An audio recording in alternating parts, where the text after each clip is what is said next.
Halo teman-teman drummer, ketemu lagi sama gue Iman. Nah, di video kita kali ini gue akan sharing tentang cara tuning bass drum.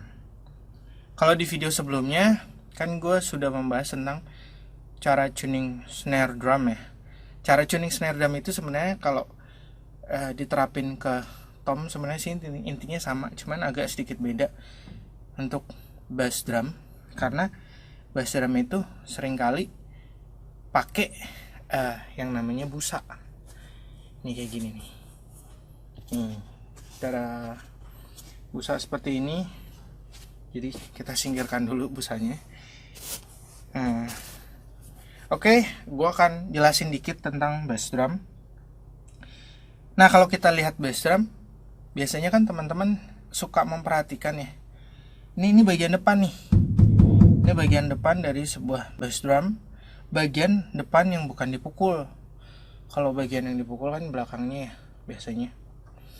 Nah, ini bagian yang bukan, tidak untuk dipukul, tidak dipasangin beater. Namanya beater nih, kayak gini beater. Nah, kalau teman-teman drummer memperhatikan, kan ada tuh ya bass drum yang depannya bolong dan depannya tidak bolong. Ini kebetulan tidak bolong nih. Bedanya apa sih? Nih kalau bolong kira-kira seperti ini nih kulitnya. Nih, kira-kira seperti ini. Ini kan kalau gue pasang, gitu kan, ada yang bolong, ada yang tidak bolong. Bedanya apa? Kita membahas bedanya dulu deh. Dari sebuah bass drum yang depannya bolong dan tidak bolong. Kalau bass drum depannya tidak bolong seperti ini, dia akan lebih seandainya, ini seandainya ya, jadi gue males bolak-balik, ini harus gue terbalikin, gue putar balik maksudnya. Jadi seandainya ini adalah tempat mukulnya, jadi seandainya ini tidak bolong depannya nih, kalau nggak gue balik aja deh ya kan, ini bagian depan kan. Nah, kita lihat bagian belakang. Jadi sekalian, oke, kita pasang nih di sini. Oke, pedalnya bedanya kalau bass drum yang depannya tidak bolong seperti bass drum ini kalau kita kalau kita injak begini, biasanya pedalnya pas kita pukulin begini, bluk gitu kan kita injak pakai kaki nih ya, dek gitu kan, yang kita akan ngerasain pantulan balik dari si ininya. Jadi nggak bisa, biasanya kan kalau kita ada teknik menginjak pedal, ada heel up, ada heel down, itu ditonton dulu di video gua yang judulnya teknik slide, situ gue jelasin. Nah, kalau kita menginjak pedalnya itu dengan heel up, biasanya kan kalau heel up kan ditancap ya, istilah gue ya, gitu, ditancap begitu. Nah, kalau kalian bermain seperti ini, ditancap begini, dia akan kerasa banget pantulan di sini. Jadi kayak gitu loh. Itu kerasa banget di kaki kita. Itu kalau yang depannya nggak bolong. Jadi prinsipnya adalah ketika si bitarnya mukul si drum head, dok, kan udaranya kena sini, dipantulin lagi. Jadi itulah kenapa dia mantul. Dek. Jadi kalau misalnya ini gue nggak mau keras-keras, karena kalau keras-keras soundnya jadi pecah ya. Karena gue nggak pakai mikrofon.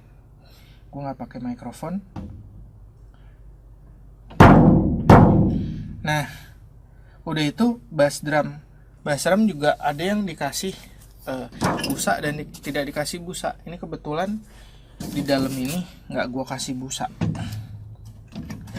Bass drumnya nggak gue kasih busa. Jadi kalau kita, biasanya bass drum yang nggak dikasih busa, kalau kita kencengin dia kan bunyinya jadi dong dong dong dong. Coba ya. Ini kita kencengin laknya, ini namanya laknya. Kita kencengin aja.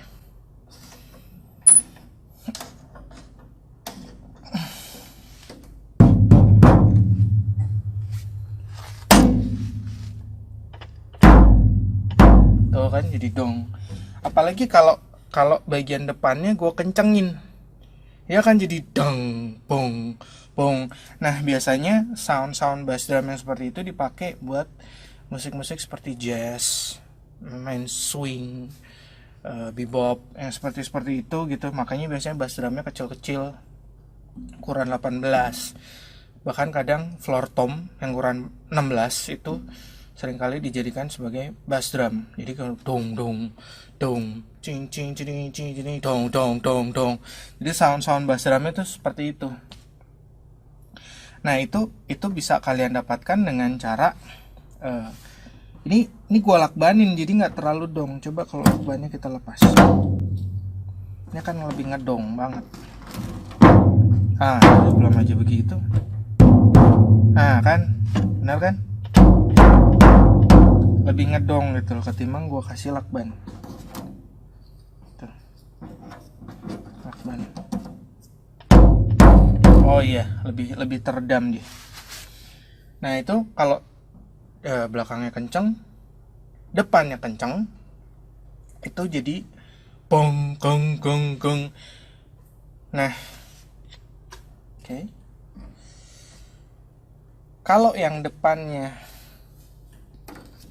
bolong seperti ini, bolong, keuntungannya adalah kalau kita main heel up seperti itu, kayak ditancap tadi tuh, begitu, dia nggak akan ada suara, nggak akan ada rasa pantulan balik, karena dia ketika dep itu udaranya keluar di sini gitu loh. Jadi kalau dipukul kan dem, dia kena sini dan dipantulin balik. Itulah makanya kita ngerasain pantulan di sini. Tapi kalau ada bolong begini, dia udaranya diteruskan. Jadi kalau kita main heel up terus ditancap pula, istilah gue tuh ditancap begitu, kita nggak akan merasakan pantulan balik dari si pedal ke kaki kita. Nah kalau misalnya yang nggak bolong begini, biasanya yang nggak bolong begini biasanya mainnya, kalaupun mau main di heel up, dia nggak ditancap mainnya, tapi dia langsung di dek, dia jadi nggak begini. Jangan ditancap begini. Kalau ditancap begini, dia akan suaranya akan drop gitu loh. Akan ada seperti dia nggak deng gitu, tapi agak grep, agak ada rasa seperti itunya. Itu yang gua rasain kalau di bass drum yang depannya tidak dibolongin. Nah, kemudian kalau bass drum yang depannya tidak bolong seperti ini, gue balik lagi kan, apa deh, sebenarnya sih ngapain juga ya gue balik lagi. Dia kalau masang mikrofon, ini mikrofon. Nah supaya teman-teman tahu, ini gue nggak ada maksud untuk promosi, dibayar juga kagak gue. Ini biasanya mikrofon untuk kick drum yang terkenal, yang biasa digunakan adalah kayak ini, AKG D112. Ini seperti ini AKG D112. Nah ini jadi kalau kita todong bass drumnya, biasanya kita todongnya di sini. Nah entah, gua agak repot nih karena nggak ada yang bantuin. Oke, jadi nggak apa-apa lah. Oke, seperti ini kita todong di luar sini biasanya. Nah kita todong di luar sini. Nah kalau bass drum yang tidak bolong ini, kerugiannya kalau kita todong di sini, ada yang namanya bocoran. Kalau kita nodong drum, ini suara snare akan masuk di sini. Namun karena memang kalau mikrofon yang seperti ini kan dijualnya satuannya. Jadi ada mikrofon drum yang satu set, misalnya isinya 6 biji, gua nggak tahu tipenya, ada Shure, ada AKG atau apalah gitu. Nah kalau yang udah kelas yang bagus, biasanya dia dijualnya terpisah. Nah ini kayak AKG D112 ini, untuk yang dijual terpisah seperti ini biasanya dia lebih bagus ya. Kenapa bagusnya lebih dalam hal apa? Dalam hal dia meminimalisir si bocoran. Karena nanti suara snare tak dia akan masuk di sini. Kalau kita dengerin di trackingnya, entah kita mau pakai Nuendo, entah kita mau pakai Cubase, entah kalau kita mau pakai Pro Tools, coba dengerin track bass drum, itu pasti akan ada suara snare di situ. Cuman kalau mikrofonnya bagus dan cara micingnya juga dekat, semakin dekat dia ke sumber bunyinya, dia akan semakin minim bocoran-bocoran yang akan ada di track tersebut. Jadi itu udah pasti ada kayak suara snare, kayak suara floor tom itu akan masuk ada di track itu, tapi kecil biasanya. Nah keuntungannya pakai head yang bolong seperti ini, dia tuh jadi bisa dimasukin. Nah misalnya gini gitu kan, nah dia jadi bisa dimasukin gitu, lock, dimasukin ke dalam. Dengan dimasukin ke dalam begitu mikrofonnya dimasukin ke dalam bass drum, dia akan lebih minim lagi bocoran-bocoran dari snare. Bahkan kalau micingnya benar dan diisolir dengan baik, itu bahkan gue pernah pengalaman nggak ada gitu bocoran dari snare-nya. Cuman seringkali emang pasti tetap masih ada, walaupun kecil banget itu, tapi tetap masih ada. Nah itu keuntungannya pakai yang bolong. Biasanya yang pakai yang bolong itu lebih memudahkan si sound engineer-nya di dalam merekam suara bass drum. Oh iya, balik lagi ke ukuran bass drum. Nah ini bass drum ukurannya 18. Nah gue kebetulan ada meteran jahit nih. Kita ukur yuk. Diameternya dari mana ke mana sih? Dari sini ke sini ya kan, dari ke atas. Tuh kan 18. Kok agak 19 ya? Nggak tahu deh, pokoknya yang jelasin 18. Mungkin meteran yang salah, gue pakai meteran ini deh. Oke. Kita lihat ya 18. Tuh, gue yang salah lihat 18 inch. Oke. Ini diameternya 18 dan kedalaman sumur kali dalam. Nah kedalamannya itu kebetulan 18 juga nih. Jadi kalau biasanya disebutnya adalah bass drum ukuran 18 dikali 18. Diameter 18, kedalamannya atau depthnya itu 18. Oke. Nah biasanya kalau yang standar kan 22 22 dikali 16 kali 14 atau 16 gitu, gue lupa. Nah semakin panjang, semakin dalam, dia akan semakin boom, akan semakin kerasa buminya. Kalau akan lebih powerful deh. Kalau semakin tipis kedalaman bass drumnya akan dia akan agak lebih apa ya sebutnya, pendek kali ya bass drumnya. Kalau dalam dia akan lebih ada lebih beresonansi di dalam sini. Oke, tadi kita ngebahas tentang apa sih, gue lupa. Nah itu tadi tentang bolong dan tidak bolong. Nah tuningnya gimana nih? Oh iya, biasanya kita bahas lagi sedikit ya tentang memiking. Nah biasanya kalau yang bass drum itu kadang di micingnya dengan 2 mikrofon, satu di bagian luar seperti ini. Kalau yang bolong berarti si mikrofonnya dimasukin ke dalam bass drum, itu kan lewat bolongannya. Dan satu lagi, ini gue males bolak-balik ya, males putar-puterin. Satu lagi di belakangnya, di tepat nih, andai kan ini bagian belakang ya, ditandain dengan ada biternya kan. Nah ini ditodong lagi di sini nih. Biasanya bisa pakai Sennheiser MD421.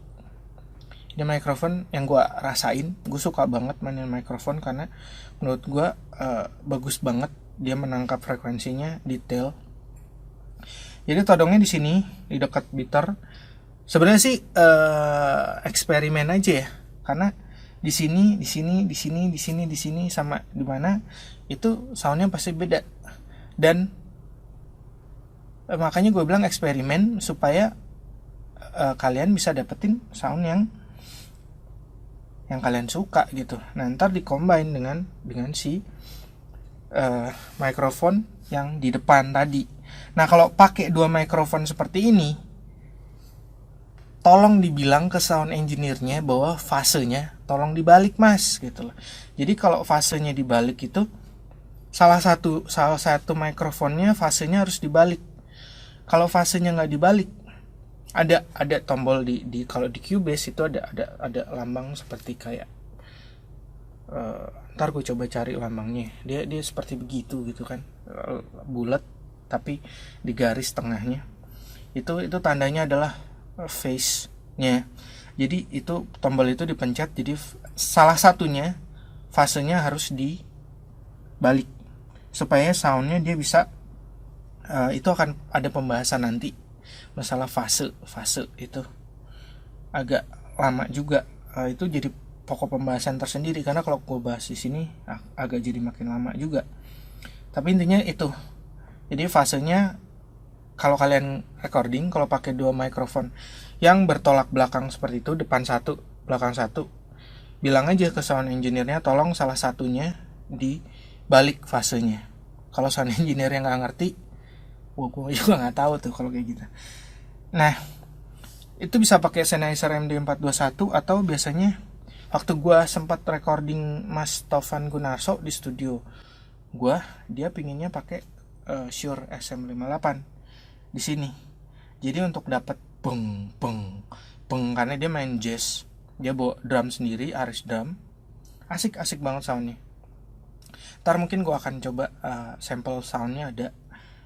Jadi seperti apa sih sound yang bumi sebutnya dung gong gitu. Nah dia pingin micingnya SM58 ya, gue coba taruh di situ dan dapat asik. Oke, nah sekarang kita masalah tuning bass drum. Oke. Nah ini kita buka dulu ya. Bukanya lama nih kayaknya.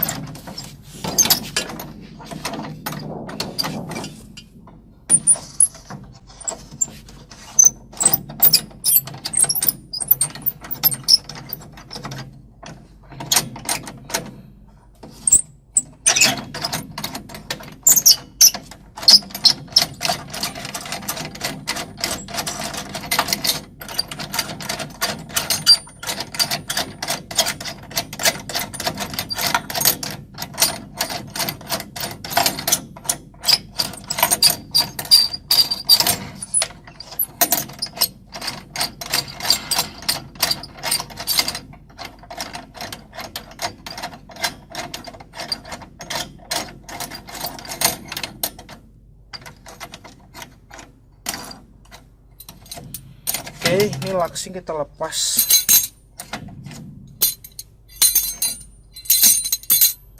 Nah, ini tuh kan, lihat kalau ini kan bolong ya kan, bukan bolong, nggak ada busa. Nah ini gue pakein busa. Biasanya busanya tuh gue taruhnya begini, dalam.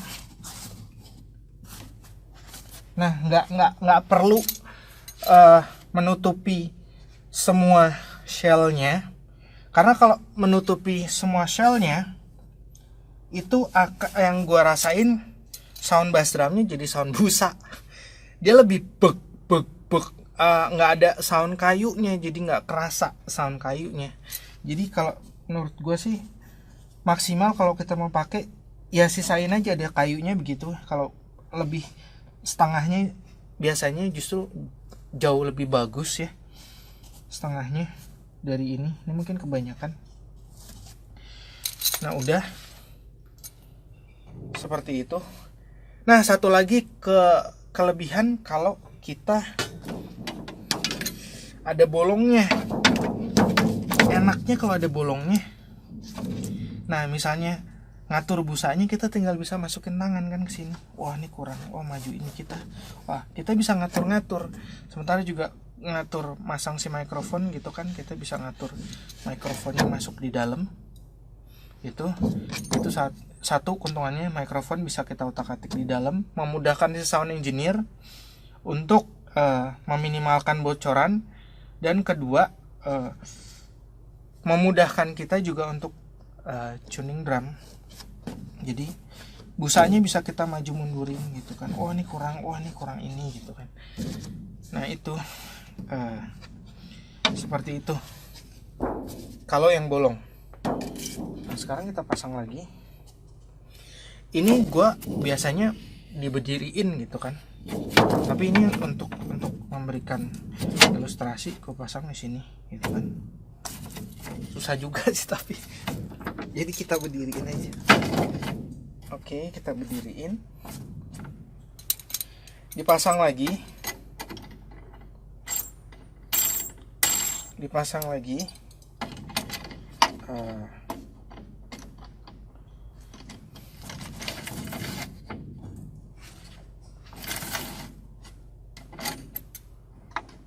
lugsnya kita pasang lagi.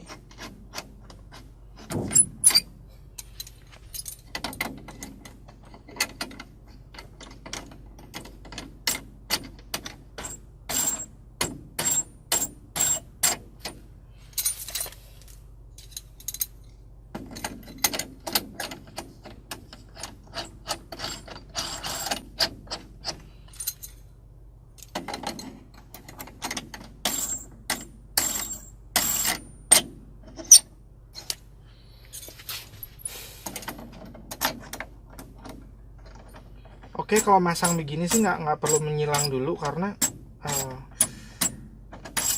ini kan belum dikencengin ya. Ini gue belum ngencengin loh. Ini baru ngepasin doang. Oke, pasang lagi. Oke, kita pasang.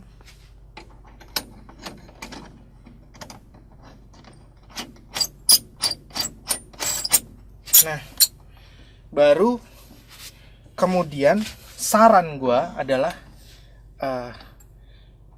tuning adalah sebuah seni kalau menurut gue. Jadi ketika kita tuning sebuah bass drum, kita tuning sebuah snare, kita tuning tom-tom, itu biasain memutarnya itu, lugsnya itu nggak harus langsung banyak, tapi dirasain.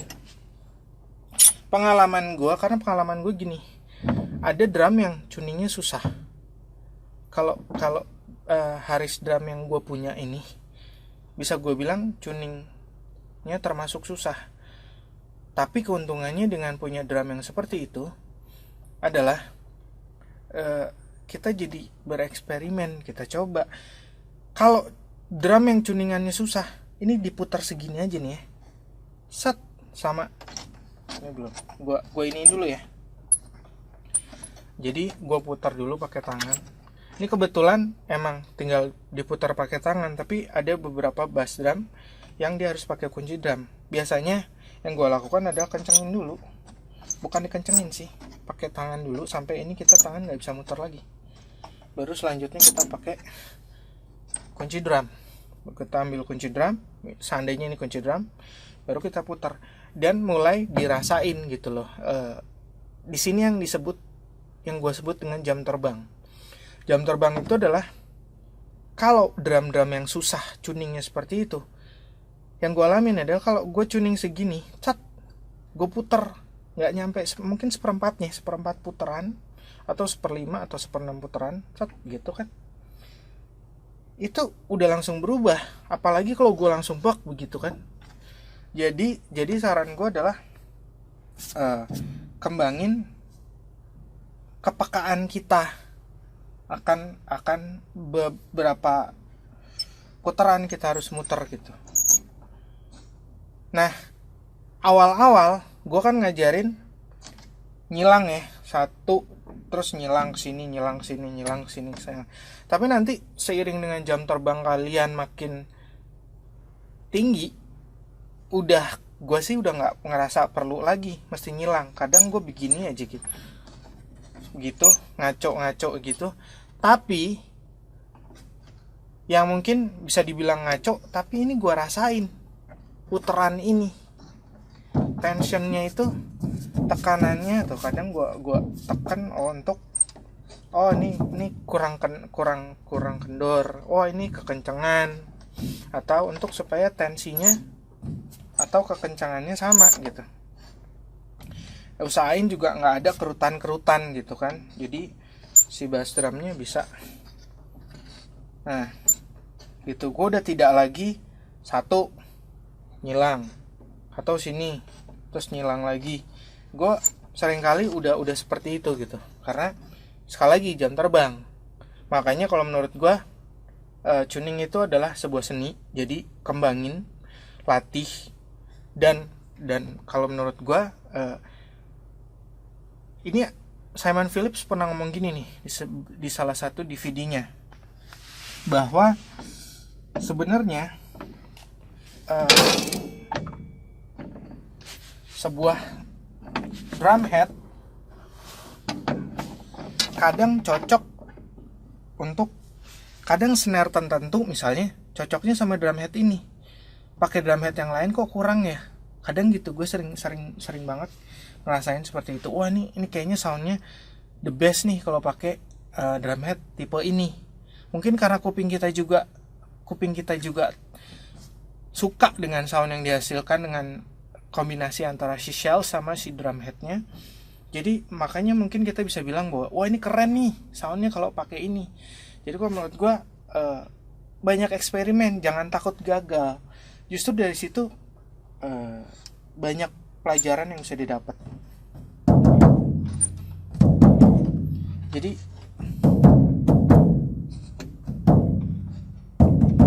nah seperti itu.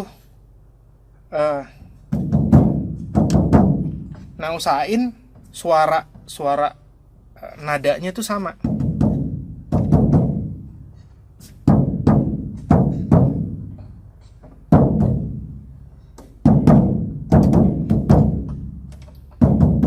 Kalau gue sendiri nggak terlalu suka yang kencang. Kalau misalnya gue main jazz kadang memang kencang dia karena dong. Tapi kalau untuk main rock, dulu gue suka dengan tuning bass drum yang cukup low, cukup rendah, jadi low tuning, jadi dek, bahkan kadang terdengar jadi bak, ada beceknya, sound beceknya. Jadi kadang kalau serendah itu tuningan gue kadang suka lepas gitu kan, akhirnya gue kencangin dikit lagi. Nah untuk muffling meredam tadi kita bisa pakai busa, atau bisa yang disebut dengan pakai veil strip. Veil strip tuh gue nggak ada contohnya sih ya di sini, tapi itu kayak semacam kain, bukan kain kali ya, kain lumayan tebel, antara kain dengan spons, bukan spons, apa dia, kayak kayak karpet. Iya kayak karpet dia, jadi kayak veil strip ini kayak gini, cuman dia lebih tebel segini gitu kan. Nah ditaruhnya nyilang, misalnya di sini taruh nyilang, jadi pas nggak di sini, dimasukin ke dalam si drum headnya. Jadi sebelum ini kalau gue buka lama lagi kan, buka angkat ininya baru pasang. Jadi gini, ini seandainya ini pasang ininya, pasang veil stripnya, sebetulnya veil stripnya, baru pasang apa sih ini namanya, shellnya. Gue jadi lupa kan namanya ini, baru dipasang di situ. Nah dia harus kontaknya harus lurus persis, karena kalau nggak lurus persis jatuhnya jadi soundnya nggak asik. Nah kira-kira seperti itu. Ini kayaknya cukup nih. Oke.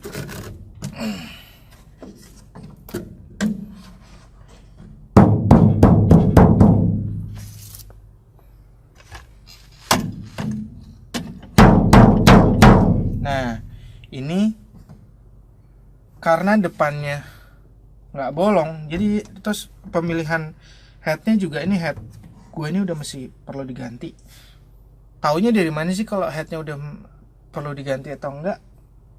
Responnya sama beresonansinya udah kayak udah kurang resonan aja gitu, dek bek gitu loh. Jadi nggak.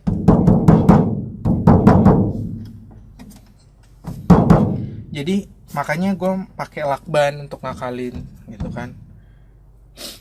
Nah kalau belakangnya kendor, depannya kencang, bagian yang dipukulnya kendor, bagian yang di depannya kencang, itu bass drumnya akan jadi bumi, peng peng, karena dia pukul dari sini, terus di sininya kencang. Ini nggak gue kencengin sih. Pokoknya kalau depannya kencang dia akan ada, jadi ada deng, dia mantul lagi dari si head depan. Apalagi kalau head depannya tidak bolong, dia akan ada pantulan balik. Jadi sound bass drumnya agak sedikit bumi, kita nyebutnya bong bong bong, atau ada belakangnya gitu, bong. Sementara kalau bass drumnya nggak bolong, bek beng beng beng bong. Kalau dia nggak bolong dia akan beng, kalau dia bolong dia akan bek bek gitu, karena udaranya keluar tuh. Kalau gue di sini ngedenger, mungkin pakai mikrofon itu nggak terlalu detail, jadi ada suara buminya ada, karena ini barusan gue kencengin depannya. Nah kalau gue kendorin depannya,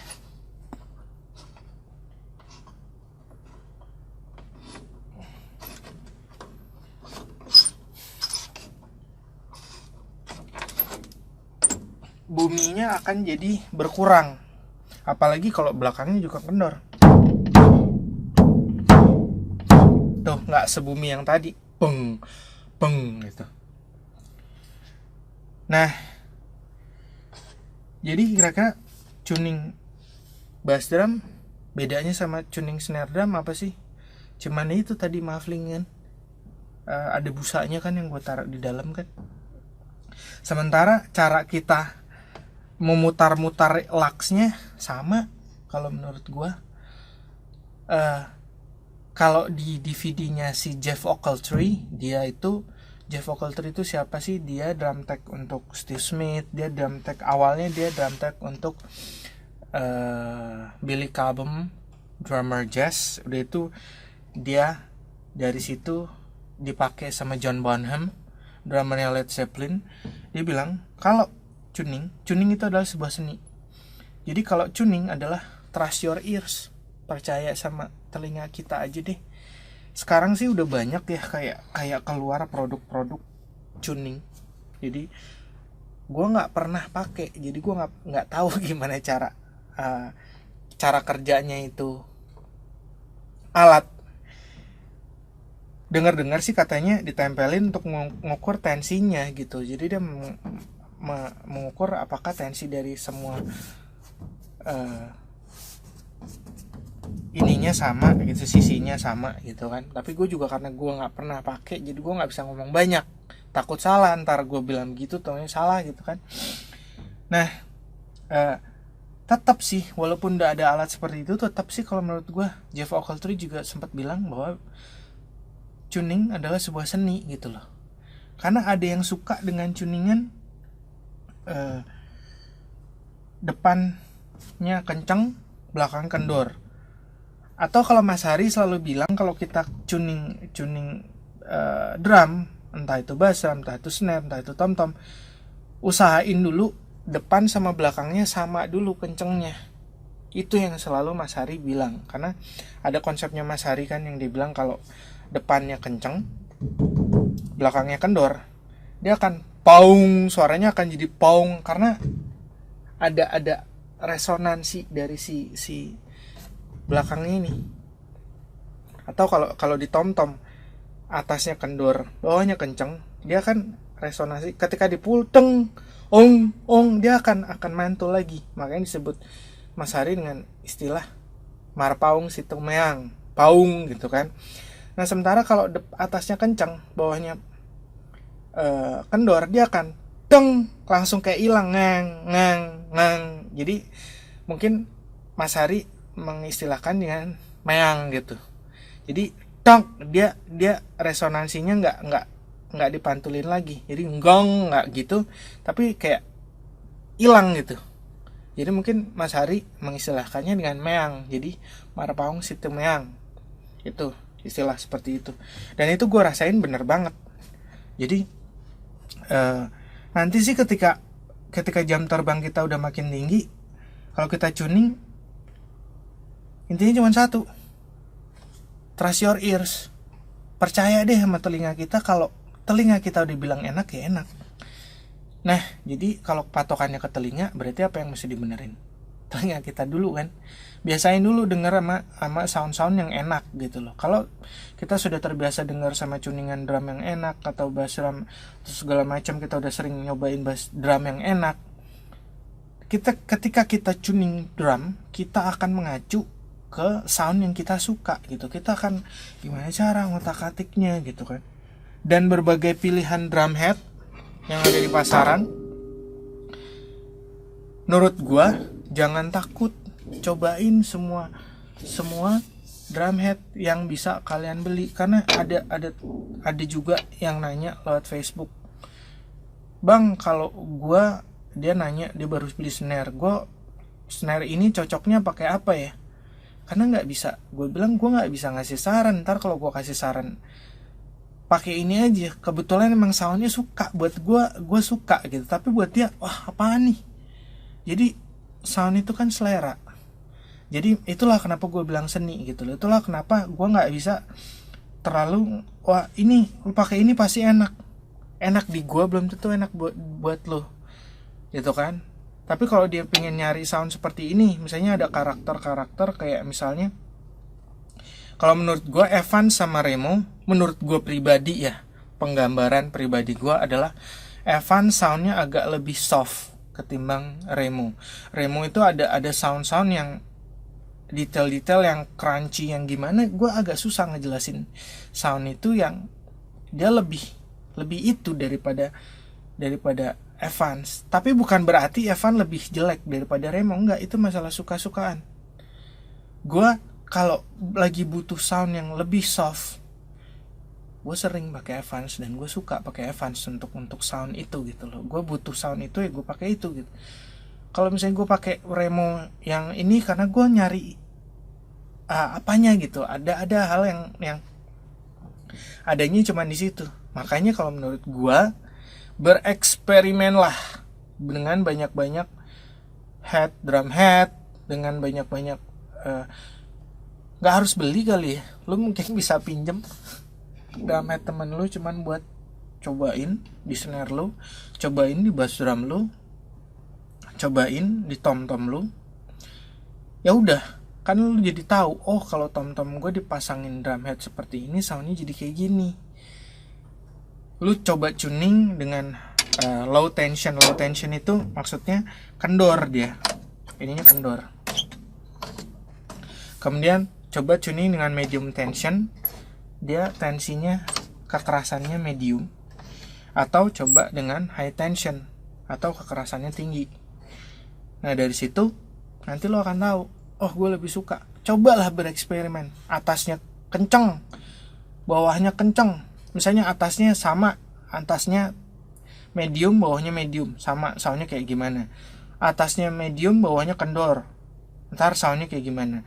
Atasnya kenceng high tension, bawahnya kendor, itu soundnya seperti apa. Nah itu pengalaman seperti itu yang akhirnya jam terbang. Makanya nanti ketika kalian sudah bisa, gue sendiri butuh 2 tahun untuk bisa dapetin sound drum yang gue mau.